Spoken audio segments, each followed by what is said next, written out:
பெரியவா சரணம். தெய்வத்தின் குரல் முதல் பாகம் சாப்டர் 8 கர்ம மார்க்கம் என்ற தலைப்பில் சம்சாரே கிம்சாரம். இந்த சம்சார வாழ்வில் என்ன சாரம் இருக்கிறது என்று நம் ஆச்சாரியால் பிரச்னேத்ர ரத்னமாலிகாவில் ஒரு கேள்வி போடுகிறார். கிம்சாரே சம்சாரே சாரம் என்று கேட்கிறார். சம்சாரே சம்சாரத்தில் கிம் என்ன சாரம் இருக்கிறது.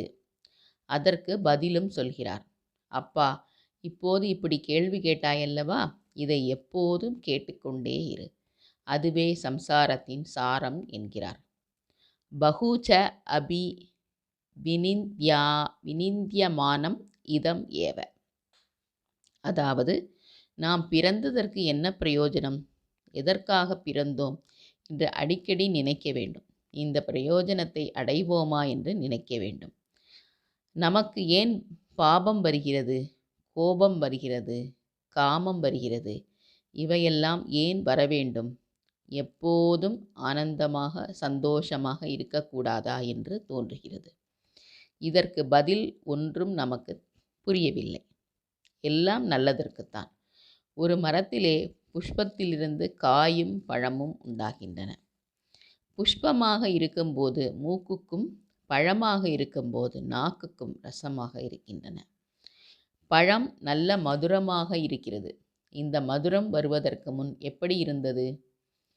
பூவில் கசப்பாகவும், பிஞ்சில் துவர்ப்பாகவும், காயில் புளிப்பாகவும், பிறகு மதுரமாகவும் ஆகிறது. மதுரம் என்பதுதான் சாந்தம். சாந்தம் வந்தால் எல்லா பற்றும் போய் விடுகிறது. பழத்தில் மதுரம் பூராவாக நிரம்பிய உடனே கீழே விழுந்து விடுகிறது. அதுபோல் இதயத்தில் எல்லா இடத்திலும் மதுரம் வந்துவிட்டால் தானாகவே எல்லா பற்றும் போய்விடும். புளிப்பு இருக்கும் வரை பற்று இருக்கும். அப்போது காயை பறித்தால் காம்பில் ஜலம் வரும், காயிலும் ஜலம் வரும். அதாவது, மரமும் காயை விட்டுவிட விரும்பவில்லை, காயும் மரத்திலிருந்து விடுபட விரும்பவில்லை. ஆனால் நிறைந்த மதுரமாக ஆகிவிட்டால் தானாகவே பற்றும் போய்விடும். பழம் தானே இற்று விழுந்துவிடும். மரமும் பலத்தை விடுகிறது, பழமும் மரத்தை விடுகிறது. மரமும் பழத்தை விடுகிறது, பழமும் மரத்தை விடுகிறது. இரண்டும் ஜலம் விடாமல், அதாவது அழாமல் ஆனந்தமாக பிரியும்.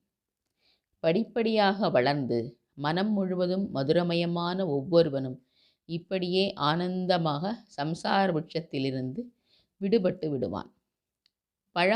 ஆவதற்கு முன் ஆரம்ப தசையில் எப்படி புளிப்பும் துவர்ப்பும் வேண்டி இருக்கின்றனவோ அதுபோல காமம், வேகம், துடிப்பு எல்லாமும் வேண்டியவைதாம் போலிருக்கிறது. இவற்றுக்கு நாம் ஆரம்ப தசையில் ஆட்படும் போதே இவற்றிலிருந்து பூரணமாக விடுபட முடியாது. ஆனாலும் இவையெல்லாம் ஏன் வருகின்றன என்று அடிக்கடி நினைத்தாவது பார்க்க வேண்டும். இப்போது இன்ன உணர்ச்சி வந்ததே, ஆசை வந்ததே, கோபம் வந்ததே, பெருமை வந்ததே, பொய் வந்ததே, இதனால் ஏதாவது பிரயோஜனம் உண்டா? இந்த உணர்ச்சி அவசியமாக வருகிறதா, அனாவசியமாக வருகிறதா என்று நினைத்து பார்க்க வேண்டும். அப்படி நினைக்கவில்லை என்றால் அவை நம்மை ஏமாந்து விடுவோம். புளிப்பு இருக்க வேண்டிய சமயத்தில் புளிக்க வேண்டும், துவர்ப்பு இருக்க வேண்டிய சமயத்தில் துவர்க்க வேண்டும்.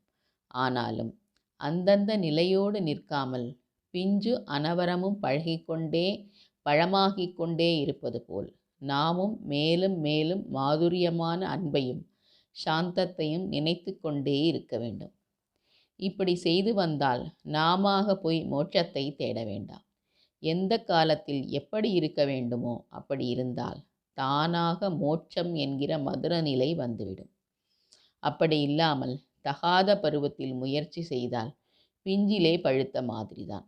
அது வெம்பல்தான். அதில் மதுரம் இருக்காது. வெம்பி விழுந்து விடுமோ என்று ராமலிங்கர் பாடின மாதிரி நாம் வெம்பி போவதில் ஒரு பிரயோஜனமும் இல்லை. இப்போது நாம் இருக்கிற மாதிரி கண்டதே காட்சி என்று இருக்கிறதும் தப்பு. அதற்காக நாம் தீர்க்க வேண்டிய கர்மா மூட்டை ஏகமாக இருக்கிற இப்போதே நமக்கும் பரமஞானம் உடனே வந்துவிட வேண்டும் என்று தவியாக தவித்து ஆத்திரப்படுவதும் தப்பு. நாம் இப்போதே பரமஞானம் வேண்டுமென்று அதை தேடி போக வேண்டாம். இந்த ஜென்மத்திலே வரவில்லை என்றால் எத்தனை ஜென்மம் கழித்தாவது வரட்டும் என்று கருதி நம் கடமைகளை செய்து கொண்டிருப்போம். நம்முடைய வேதம் விதிக்கிறபடி தர்மத்தை அனுஷ்டானம் பண்ணுவோம். அப்படி செய்தால் படிப்படியாக பரம ஞானமும் தானே வந்துதான் ஆக வேண்டும். இப்போது நமக்கு வெளிக்காரியங்கள் வெளிவேஷங்கள் தானே தெரிகின்றன. ஆனால் மத சம்பந்தமாகவும் வெளிக்காரியங்களாக இருக்கிற சடங்குகள், வெளியே போட்டுக்கொள்கிற சமய சின்னங்கள் இவற்றிலேயே ஆரம்பிப்போம். படிப்படியாக பக்குவமாகி பிஞ்சாகி காயாகி கனியாகிய உள்ளே இருக்கிற தத்துவத்துக்கு போவோம். பெரிவா சரணம்.